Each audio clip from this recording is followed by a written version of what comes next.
They tell you inflation is natural, a sign of growth, a healthy part of the economic cycle.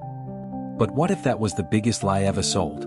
What if inflation isn't a side effect of the system, but the system itself?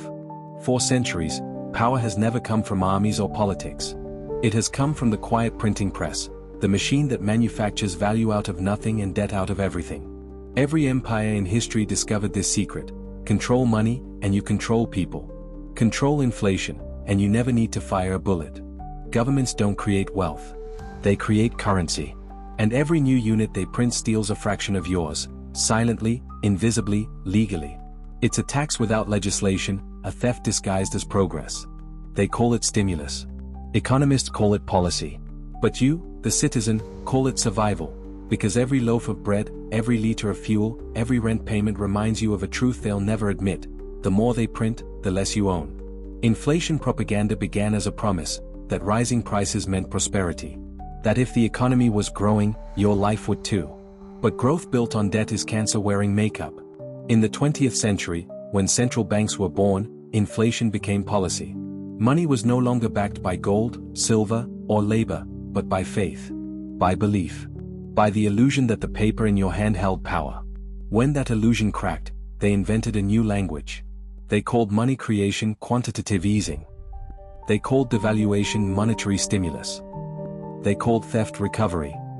Each time the system shook, war, depression, pandemic, the same solution appeared: print more, borrow more, spend more. And every time, the rich became richer, the poor poorer, and the middle class thinner than the paper money was printed on.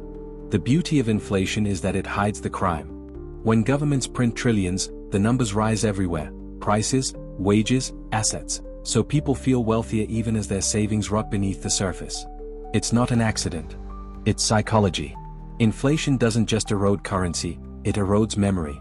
You forget what things used to cost. You forget how value once felt real. But the real genius of the inflation machine lies in who benefits.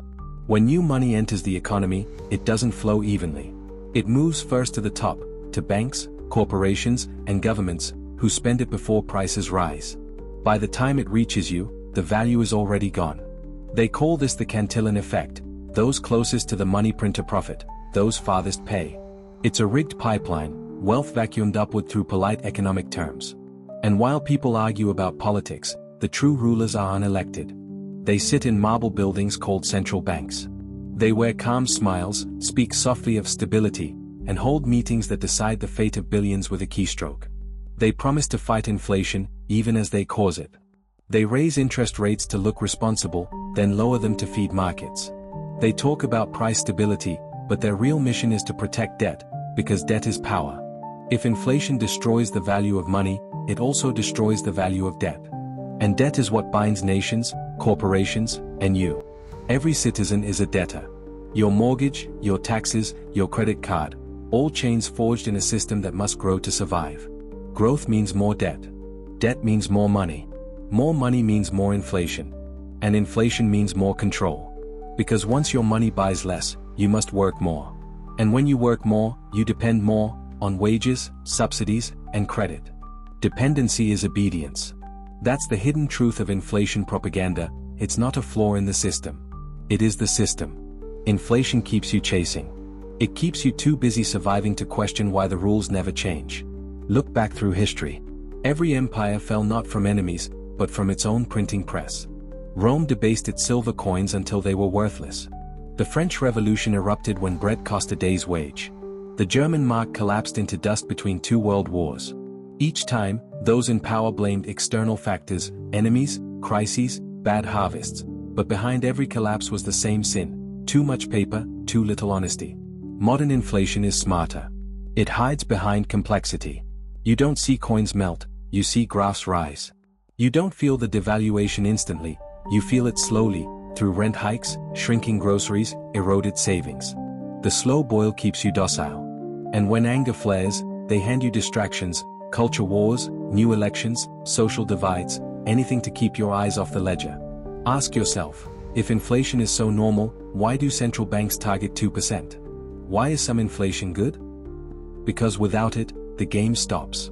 Without inflation, debt can't be repaid, markets can't rise, and governments can't expand. Inflation is the oxygen of modern politics. Without it, they suffocate. When you hear that a little inflation encourages spending, remember what it really means. If your money lost no value, you might save. If you saved, you'd be independent. And independence terrifies the system. Inflation propaganda thrives on amnesia. People forget who causes it. They blame supply chains, oil companies, even themselves. Maybe I just need a raise. But the real culprit sits behind closed doors, setting interest rates and balance sheets that decide your grocery bill months before you notice. And while you struggle with higher prices, the asset-owning class celebrates. Inflation pushes stock markets and real estate up, bubbles for the wealthy, burdens for everyone else. It's not broken economics. It's brilliant design. Even the media plays its part. Every news outlet funded by ads from banks and corporations repeats the same script. Inflation is cooling. Markets rally. Growth returns. The same recycled optimism, every decade, while your purchasing power dies quietly behind the headlines. The ultimate goal of inflation isn't chaos, it's dependence. Once savings die, citizens turn to government support, digital payments, subsidies, relief programs. And the next phase begins, programmable currency. They'll say, to fight inflation, we need transparency. Digital money will stop black markets and stabilize prices. But what it really means is control over every transaction, every purchase, every decision. A world where inflation no longer robs you slowly, it just rewrites your wallet instantly. And when that happens, the propaganda will evolve again. They'll say, we ended inflation. And technically, they'll be right. Because once money is fully programmable, they won't need inflation to control you. They'll just change your numbers directly. This is why understanding inflation is the first act of rebellion. It's not just economics, it's survival. Because the day people realize inflation isn't an accident, it's engineered, is the day the illusion cracks. And once it cracks, the empire of paper, pixels, and promises collapses with it. So remember this, every time a politician promises relief, every time a banker talks about stability, every time an economist says, inflation is under control, they're not talking to you. They're reassuring the system. Inflation propaganda isn't designed to inform. It's designed to anesthetize, to make you believe the slow theft of your labor is normal, inevitable, even virtuous. But the truth is simpler, sharper, colder. The moment you trade your time for money, and that money loses value before you spend it, someone else has stolen a piece of your life. That's inflation. Not a policy. A quiet war. And the only way to win is to stop believing the lies that make it invisible.